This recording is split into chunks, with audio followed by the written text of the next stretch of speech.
Hello and welcome to NBA Talk Shop. So I collapse, I'm spilling these raps long as you fill them to the day that... Today I'm doing the top 10 shooting guards and small forwards in the NBA this season, according to me.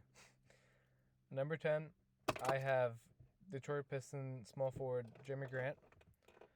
Last season he averaged only like 10. This season he is my most improved player this season. If Julius Randle didn't have an amazing season. Jerami Grant bumped his average up to 22, 4, and 3 with a steal and a block a game. He was a much better go-to scorer this season.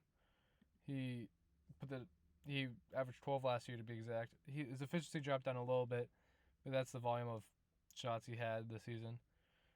He has turned himself into a very good scorer, and he deserved that contract he got last year. Number 19, I have Andrew Wiggins of the Golden State Warriors. Last season, he was heavily criticized. Basically, his whole career has been heavily criticized.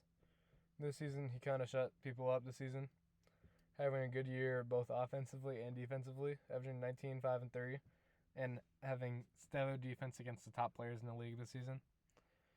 He had one game where he gave Dame a lot of trouble, but yeah. At number 8, I have Michael Porter Jr. of the Denver Nuggets. Some consider him a power forward. I consider him more of a small forward with his ability to just score the ball. He's more of a prototypical small forward than a power forward. Doesn't play enough defense to play power forward, I don't think.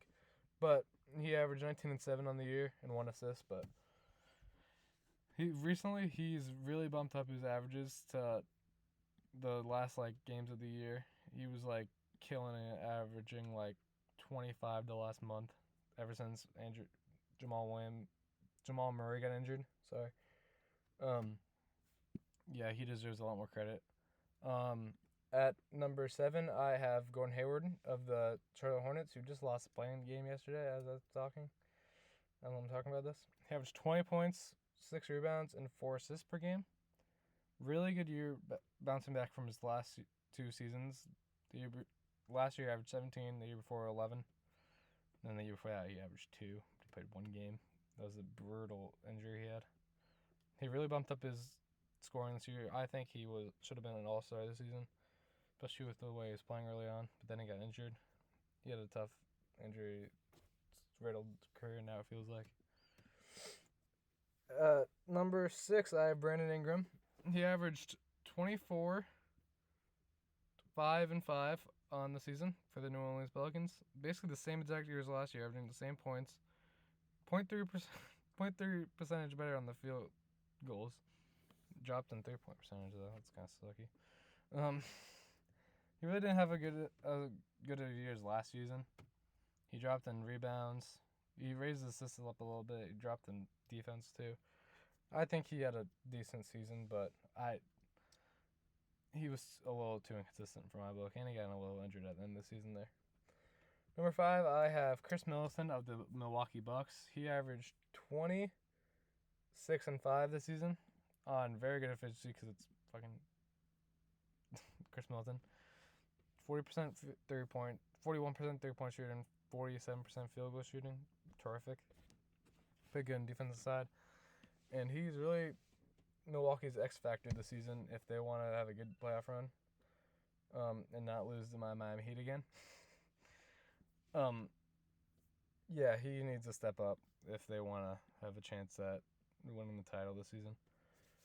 Number 4, I have Miami Heat's very own Jimmy Butler. He had an amazing season this year. He should have been All-Star this year, 100%. He averaged 21 points per game, 7 assists, and 7 rebounds, with leading the league in steals too, and career high field goal percentage. Not career high 3-point percentage, but he had a terrific year, and he's one of the most underrated players in our game. Sucks how underrated he is. He is so good, and he deserves so much more credit for it. But yeah.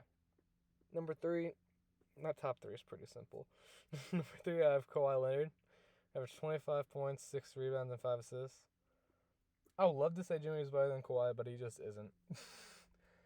If the game on the line, I want the ball in Kawhi Leonard's hands more than like 2 other players in the NBA.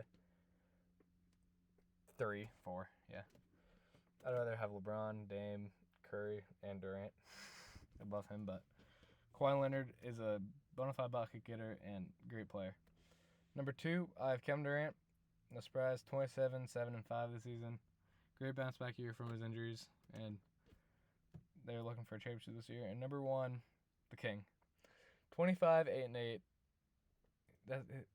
In the 18th season, he's proven he's still the best player in the league. Most versatile player in the NBA. He can literally guard 1 through 5 on any night he wants. He's the GOAT, in my opinion. I'll discuss it if you want later in a different video. But he deserves a lot more credit and a lot less hate than he gets. Today's the playing day against the Warriors. I think they got that. I think the Lakers got that. But we'll see. He had a good year, and he deserves a lot more credit than he got for. If he didn't get injured, I think he would have been an MVP this season. He was playing so good at the start of the season. But yeah, injuries suck, man. My top 10 was Jeremy Grant, Andrew Wiggins, Michael Porter Jr., Gordon Hayward, Brandon Ingram, Chris Middleton, Jimmy Butler, Kawhi Leonard, Durant, and LeBron. I'm going to do power forwards next, then I'm probably going to do a playoff preview in the Eastern Conference first because the Eastern Conference is better. I'm just an Eastern Conference fanboy. It's not my fault. Who do you think is the best position group in the NBA? Point guard, shooting guard, small forwards, power forwards, centers, like most collective talent? That's an interesting question. I'll talk to you next time on NBA Talk Shop. Have a good day.